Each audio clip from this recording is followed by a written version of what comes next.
Hi friends, आपका फिर से स्वागत है अंकित एडवाइस यूट्यूब चैनल पर। दोस्तों, जब मैंने फ़र्स्ट डे यहाँ पर आया था और मैंने आपको दिखाया था यह पैनल कैसा नीचे पड़ा हुआ है, और जो यहाँ पे हमें बताया गया कि एक स्ट्रक्चर मैंने लाया है, तो मैंने देखा स्ट्रक्चर और मैंने रिजेक्ट कर दिया उसको कि स्ट्रक्चर इस सोलर के लिए सूटेबल नहीं है। अभी मैं आपको दिखाता हूँ कि कैसे इन्होंने 2 लैक्स वाला, लेकिन फिर भी उन्होंने बोला कि ठीक है भाई, तुम ये स्ट्रक्चर लगा दो। तो मैंने लगाया, लेकिन उसके बाद भी मैंने यहाँ पर एक इंस्ट्रक्शन दिया कि ये स्ट्रक्चर सूटेबल नहीं है।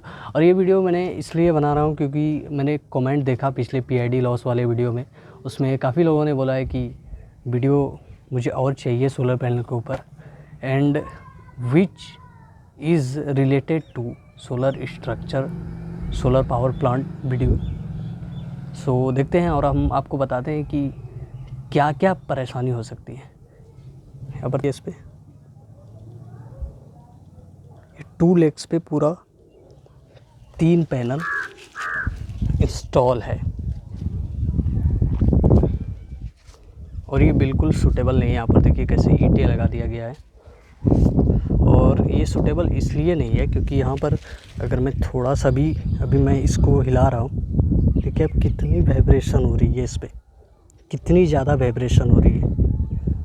और ये वाइब्रेशन हमारा जो ये सोलर सेल है इसके लिए सूटेबल नहीं है। ये बहुत ही ज़्यादा नाजुक होता है, और ऐसी छोटी छोटी वाइब्रेशन हमारा सोलर सेल को माइक्रो क्रैक आ जाएंगे सोलर सेल में, जिसके कारण कि हमारा जो इफ़िशियंसी है वो कम हो जाएगा। मान लेते हैं कि हम इस सोलर सेल में माइक्रो क्रैक नहीं आया, तो ये वाइब्रेशन का इफ़ेक्ट हमारा ये एल्युमिनियम सपोर्ट पे पड़ेगा। ये और एल्युमिनियम सपोर्ट पे अगर इसका इफ़ेक्ट पड़ा तो ये लीक होगा और इसके अंदर मॉइस्चर जाएगा, वाटर जाएगा, जिससे हमारा PID लॉस होगा, जैसे कि मैंने आपको पहले वीडियो में भी बताया। तो ये है इसमें प्रॉब्लम। ऐसा इसमें 4 लेग वाले स्ट्रक्चर होने चाहिए क्योंकि ये बहुत ज़्यादा वाइब्रेट कर रहा है। और ऐसा इसलिए होता है जब आप एक अनप्रोफेशनल इंस्टॉलर से इंस्टॉलेशन करवाते हैं, तो ये प्रॉब्लम हमें देखने को मिलता ही है।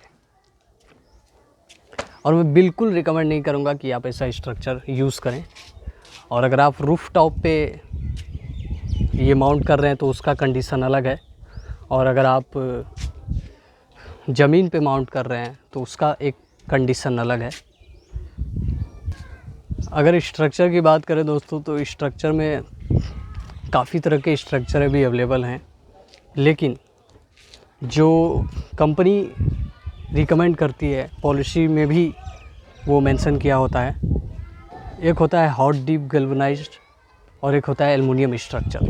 लेकिन दोस्तों यहाँ पर जो है वो GI का स्ट्रक्चर लगा है, एक MS का भी स्ट्रक्चर होता है, वो आप लगा सकते हैं, लेकिन रिकमेंड है हॉट डीप गैल्वेनाइज्ड और एक एल्युमिनियम का structure.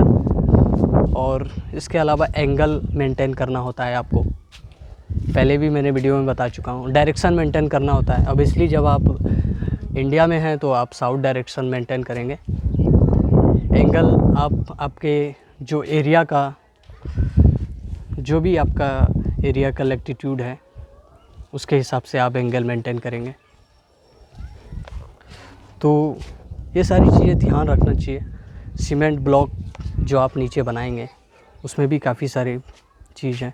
Cement block, angle weight, structure weight, module weight, ये सारे मिला के 60 kg पर mm² वेट होना चाहिए। ऐसा नहीं कि आपने इतना वेट दे दिया कि पूरा छत ही गिर जाए। तो बिल्कुल भी एक भी चीज़ का यहाँ पर ध्यान नहीं रखा गया है। ये कभी भी कुछ हो सकता है ऐसा स्ट्रक्चर, क्योंकि जब देखिए ये वेट काफ़ी होता है, पर पैनल का वेट अगर बोले तो 20 kg अप्रॉक्स, मुझे भी कुछ मतलब श्योर नहीं है, लेकिन अगर ये उड़ के मान लीजिए कहीं भी गिर जाता है छत से बाहर, रूफ टॉप से नीचे, तो ये बहुत प्रॉब्लम कर सकती है, किसी को भी क्षति पहुंचा सकता है। तो ये सारी बातें हैं, पैनल लगाने टाइम आप ध्यान रखें।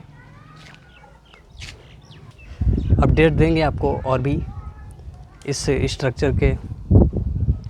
स्ट्रक्चर से रिलेटेड। यहाँ पर देखिए अभी वायर मैंने ओपन ही रखा है, जस्ट बिकॉज़ क्योंकि मैं चाहता हूँ कि ये जो स्ट्रक्चर है ये बिल्कुल चेंज हो जाए, क्योंकि ये सूटेबल नहीं है। और अगर हम यहाँ से काम करके जाएंगे या फिर हमारी टीम जो भी काम करेगी, तो वो बाद में अगर कुछ होता है तो वो सारा जिम्मेदारी हम लोग पे आएगा कि कैसा काम किया, क्या किया। तो ये सारी चीज़ें हैं। बहुत ज़्यादा वाइब्रेशन हो रहा है, अब देखिए अगर विंड आएगा, बहुत ज़्यादा वाइब्रेशन हो रहा है, और ये वाइब्रेशन आपका सोलर एफिशिएंसी को बिल्कुल घटा देगी।